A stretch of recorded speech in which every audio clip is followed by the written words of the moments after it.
If I'm exporting mineral, then I will need mineral permit. If I'm exporting food, then I will need food permit. If I'm exporting electronic, I won't need that permit. If I'm exporting tiles, I won't need that permit. I might need another permit from maybe Standard Bank of Nigeria, or depending on the country.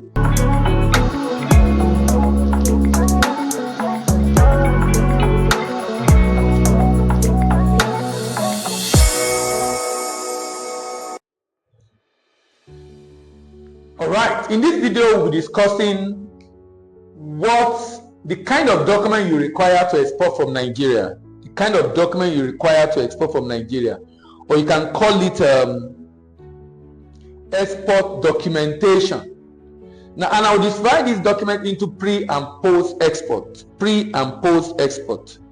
Pre-export document are the document you require before you can ship out of Nigeria. Those are the documents you require to clear the good for export. And post-export documentation are documents you require to send to the buyer to be able to clear the good afterwards. International trade is largely a business of documentation and logistics. And the fact that you will not be able, a buyer will likely pay before he sees the goods. And the way to be able to know the quality of what has been shipped is through documentation. So both government agencies, the buyer, the seller, and different stakeholders in international trade have to rely on documents at different stages in the transaction to be able to effectively manage the process. So if you are going to international trade in general, particularly export or import business, you must understand the issues around documentation. So let's start. So you can call it export documentation. Export documentation, and I will divide it into two. We have the pre-export document and the post-export document. We have the pre-export document and the post-export document. Pre-export document, post-export document.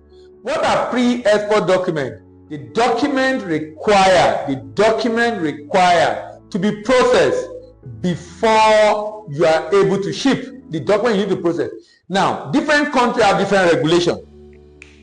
Some countries require you to, in fact, in some countries, in Nigeria, for example, you cannot ship until you process that document. Some countries might even allow you to ship, but you still need to declare what you ship eventually. But different countries with different regulations. And but most countries will require you to fill a declaration form. In Nigeria, we call that form NXP form. NXP form. You find that form on a platform called www.tradesystem.ng.gov.ng. Tradesystem.gov.ng. Tradesystem.gov.ng. Tradesystem.gov.ng. And that's the application form. That's the form you use to indicate to the government, I want to export from Nigeria. Also, if you're exporting from Nigeria, you also need another document that gives you the permit, the license to export in general. There are specific documentation required for export. Specific documentation. But there are general documentation required. So for example, to export, I need an export license or export certificate from the Nigerian Export Promotion Council.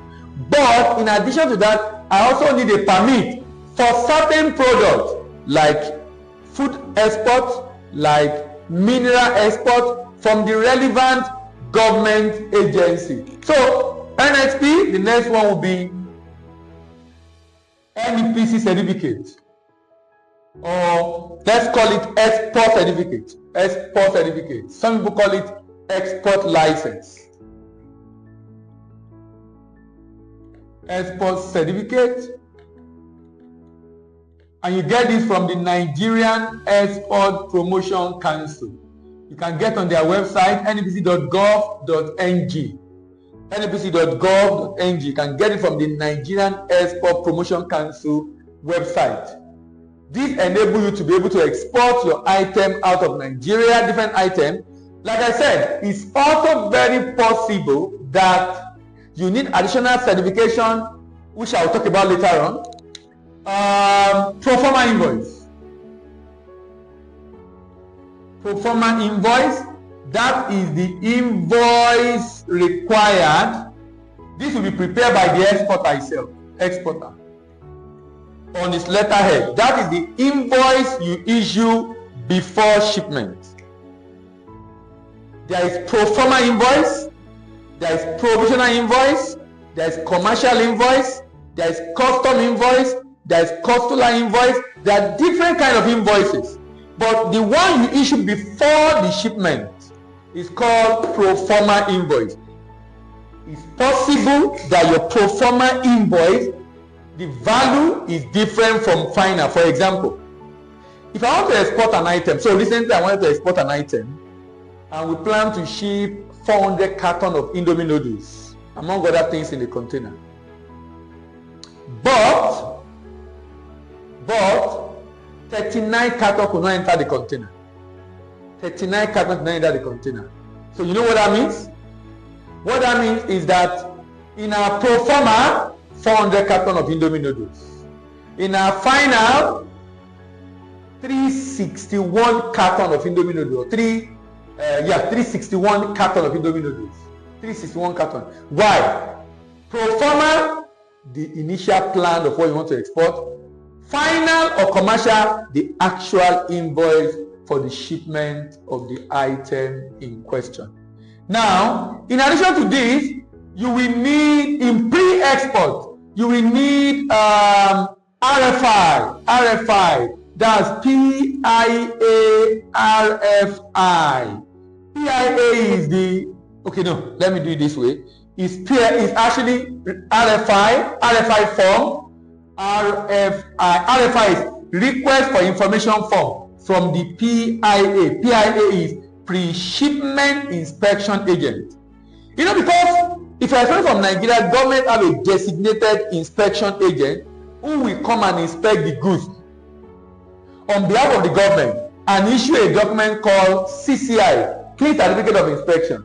Now, for you to invite them, you need to indicate what are you exporting, where are you going, where are they coming to do inspection, what is the date, what is the time, what is the quantity, who is the contact person. All those information need to be provided, and the PIA is the one you are inviting, and you're using RFI to invite them. Then PIA, when they finish their inspection, they issue a before they finish their inspection. After the inspection, you will pay a fee and get a next receipt. You pay a fee and get a next receipt. That fee is called Nigeria Export Supervision Scheme. You get a net receipt. This receipt, this net is 0.5% of the FOB value, and you pay them through the bank. 0.5% of the FOB value. FOB value is the value of the goods plus profit. FOB value is the value of the goods plus profit. If my invoice value is $1 million, 1% of $1 million is $10,000. 0.5% is $5,000. 0.5% is $5,000. 0.5% is $5,000. So, and that would be my, and I'll pay that in Naira. That's my next fee. Nigerian Export Supervision Scheme fee. And I pay to the bank. When I pay this fee, after the inspection, they will issue CCI. CCI is issued by PIA, and CCI is called Clean Certificate of Inspection. Clean Certificate of Inspection. Clean Certificate of Inspection. But they will not issue that CCI if you don't have the necessary permit. So let me put permit here. Permit like the one for minerals. For minerals, minerals, food item like NAFDAC permit or mineral permit. You need those permit or permit from National Museum, permit from different agencies depending on the nature of the item you are exporting. Now, they will issue their own CCI until you do that. And then upon the CCI, custom will issue single good declaration. Single good declaration is SGD and is issued by the Nigerian Customs Service. My colleague will be putting their name on the screen so you can see each of those abbreviations. As I mentioned, I will put on the screen so you'll be able to see them when you're watching the video. Nigerian Customs Service. These are the pre-export documents. What are pre-export documents? Documents you need to process, you need to provide for exportation of goods out of Nigeria. Document you need to process, document you need to provide for exportation of goods out of Nigeria. These are Nigerian-based documents. These are Nigerian-based documents. We now have post-export documentation. What are the post-export documentation? These are the documents required by the buyer to clear the good at destination. Chief among them is a transport document called Bill of Lading or airway bill or roadway bill or railway bill. They are transport documents. When I have a bill of lading, it's an evidence of receipt of goods. When I have a bill of lading, it's an evidence of contract of carriage. When I have a bill of lading, it's an evidence of receipt of goods. It's an evidence of title to the goods by the buyer at the destination. It's an evidence of title to the goods by the buyer at destination. Then I have invoice, commercial or final invoice. This will be issued by the shipping line. This will be issued by the exporter. Most shipment will have bill of lading and invoice. Most. Some will have packing list, how the good is packed. Invoice is needed to clear the good. It helps to calculate the duty. It helps to calculate the insurance. It helps to know how much is due for payment from the buyer. Packing list. Packing list is used for items that is packed in sack, in carton. But when I'm exporting fluid, liquid, gas, there is no packing list. But when I'm exporting solid, in cartons, in sack, in pallet, in bag, I have packing list. It helps exporter in loading the goods. It helps custom in inspecting the goods. It helps buyer in unloading the goods at destination. Packing list. Now, depending on the nature of the item I'm exporting, I might be expected to provide pre-shipment inspection certificate. Pre-shipment inspection certificate. Some people call it Q&Q certificate. Quality and quantity certificate. This can be issued by third-party inspection like SGS, like Bureau Veritas, task like Intertech, and in some cases, the representative of the buyer. In some cases, the representative of the buyer. Some other country will expect you to provide a certificate of origin. Certificate of origin. This is extremely important when they have an agreement with your country and they want to ensure that they want to know if you are eligible for duty-free access or reduction of fee duty, which is peculiar to each country. But the only way to evidence that this good emanate from a particular country is by providing the certificate of origin. The certificate of origin. If I'm exporting commodities, agro commodities like cocoa, cashew, I might need, in addition to this, fumigation certificate. Fumigation certificate. I might also need phytosanitary certificate. Phytosanitary certificate. Phytosanitary certificate and fumigation certificate. These two certificates are commonly used when I'm exporting agro commodity.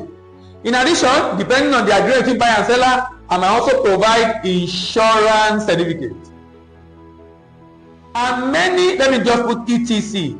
and many other documents that will require. It all depends. Now, for the pre-export,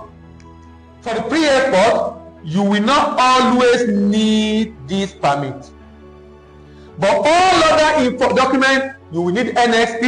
You process your export certificate, you attach, you fill NSP online, attach the certificate, attach performer invoice, then process your RFI, then next receipt is paid CCI due by PIA and SD due by NCS. If I'm exporting mineral, then I will need mineral permit.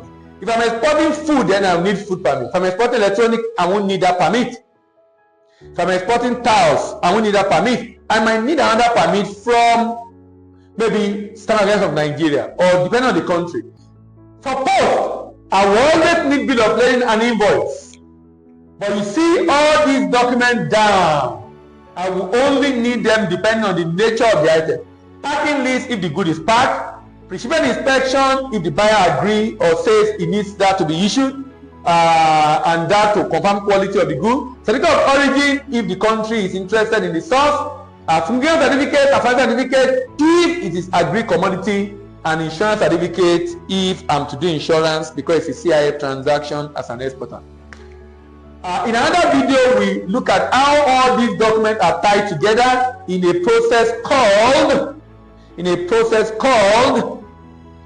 the how to export from Nigeria, or the step-by-step export process,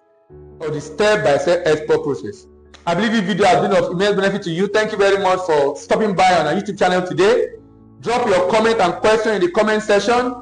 See you in the next video. I'm your export doctor. Bye for now.